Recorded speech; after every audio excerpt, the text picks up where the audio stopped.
O S&P 500 e o Dow Jones voltaram a bater máximos históricos e desta vez o Michael Burry avisa que estamos perto de um topo comparável ao de 1987. As ações da SpaceX afundaram 13% no primeiro dia após apresentar os resultados, apesar destes serem acima do esperado. E depois temos Jeff Bezos, que vendeu quase 10 mil milhões de dólares em ações da Amazon e apagou 71 mil milhões de valor de mercado numa única sessão. A Reserva Federal já não é dada como certa a manter os juros e há governadores a falar abertamente em subi-los. Portanto, tenho tudo isto e muito mais neste PT Market News e aproveito também para agradecer à Frente por apoiar este vídeo. De agora, mais a fundo nestes temas, começamos pelo mercado americano, em que continua a marcar novos recordes. Temos um índice Dow Jones que subiu mais de 500 pontos para um novo máximo histórico, que é quase 10 mil pontos acima do fundo de 30 de março. O S&P 500 acrescentou mais de 530 mil milhões de dólares e atingiu um novo recorde. Contudo, Michael Burry publicou uma nota onde afirma que o mercado pode estar perto de um topo importante e alerta para a possibilidade de uma queda ao estilo de 1987.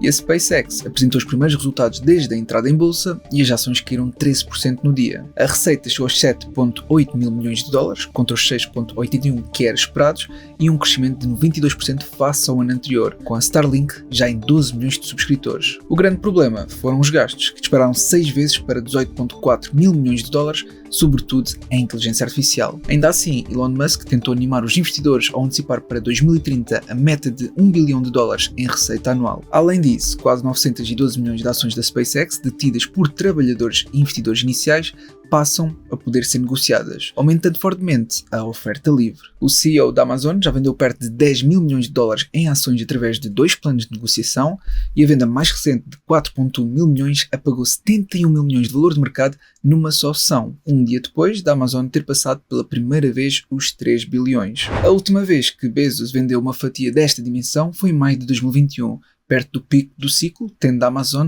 caído cerca de 50% no ano seguinte. Quanto à Reserva Federal, o cenário mudou, em que o mercado deixou de esperar que a Fed mantenha os juros em setembro, com uma probabilidade de uma subida a rondar os 47% depois de ter chegado aos 70%. A governadora Lisa Cook afirmou estar preparada para subir taxas se a inflação não arrefecer.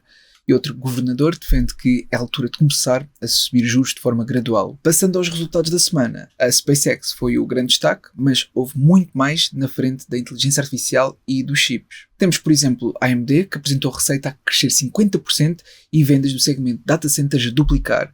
Mas as ações caíram.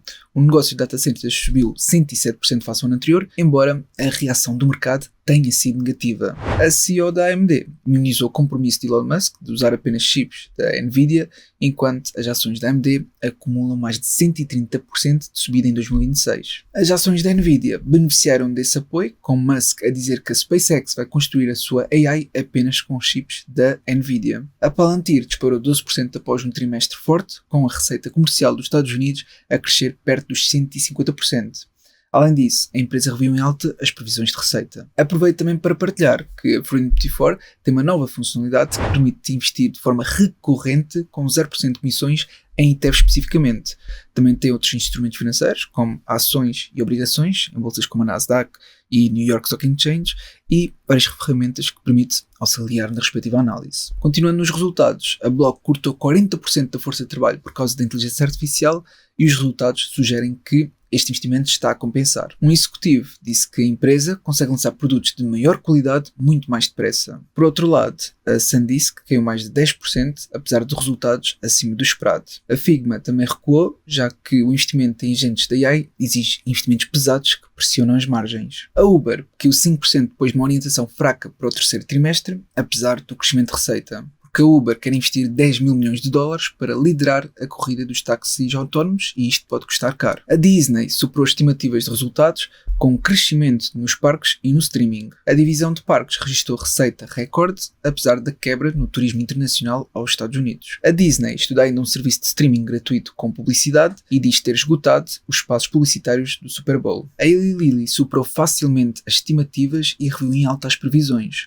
com as vendas de 2 dos seus medicamentos a dispararem. A farmacêutica espera agora uma receita entre 85 e 87 mil milhões de dólares em 2026. Já a Novo Nordisk caiu 5%, com o mercado pouco convencido do caminho de regresso ao crescimento face à concorrência da Eli Lilly. Também temos a Wayfair, que disparou 30% ao registrar um crescimento mais forte nos Estados Unidos desde 2020. E por outro lado temos a McDonald's, que admite que o negócio americano está a ficar aquém e anuncia um novo responsável para o seu maior mercado.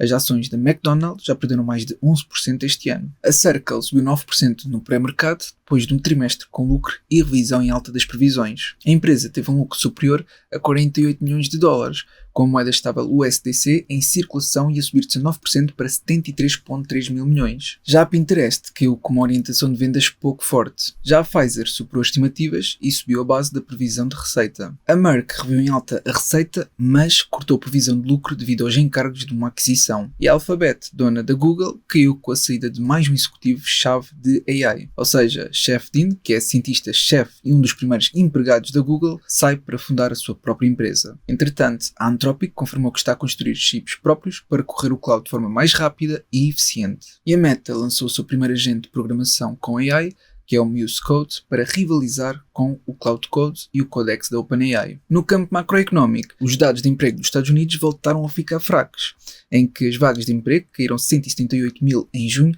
para 7,36 milhões, que é o valor mais baixo desde março e o segundo mês seguido de queda. A criação de emprego privado, medida pela ADP, ficou em 44 mil, que é abaixo dos 70 mil esperados. Por outro lado, a indústria mostrou força, com o índice ISM a subir para 55,6, que é o valor mais alto desde maio de 2022. Este foi o 7º mês consecutivo de expansão da atividade industrial. Já o índice referente aos serviços ficou em 54,1, que é ligeiramente abaixo do esperado, mas ainda em terreno de expansão. Também há um tema que está a crescer no mercado cambial, que é o chamado, muito popular, carry trade, que durante décadas os investidores pediram ienes emprestados a juros quase zero para comprar ativos em dólares, mas essa correlação com os juros deixou de funcionar. Isto porque o Japão fez a maior intervenção de sempre num só dia para assegurar o iene.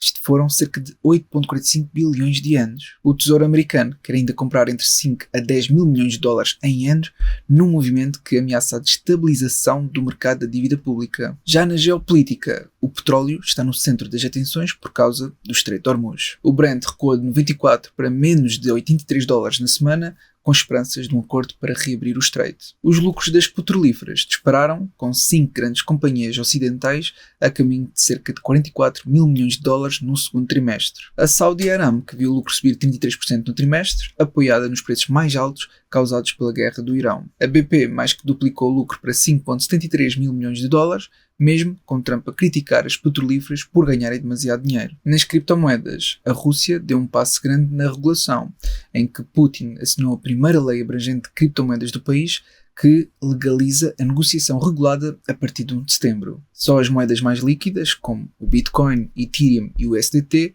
ficaram aprovadas para a negociação em plataformas licenciadas supervisionadas pelo Banco Central. Já em Portugal, a taxa de desemprego caiu para 5,3% no segundo trimestre, que é o mínimo desde pelo menos 2011. O que é algo positivo. Há agora 301 mil pessoas desempregadas, que é menos 29 mil do que o ano passado, com a população empregada em máximos. E metade da criação de emprego é explicada por pessoas com mais de 55 anos. O INE viu em baixa o crescimento da riqueza das famílias entre 2020 e 2024, porque dos 29% reportados passou para 21%. Já no setor da habitação, a Euribor desceu a 3 e 6 meses e subiu a 12 meses, depois de ter tocado em máximos recentes. A taxa a 3 meses ficou nos 2,494, que é abaixo das taxas a 6 e 12 meses. E em agosto entram novas regras para quem pede crédito ao banco, com a principal mudança a ser a redução do limite máximo da taxa de esforço dos 50% para os 45%. A garantia pública à habitação já é a segunda maior exposição do Estado, sendo só ultrapassado pela dívida da Madeira, que no final de 2025 o Estado tinha 1,2 mil milhões de euros em garantias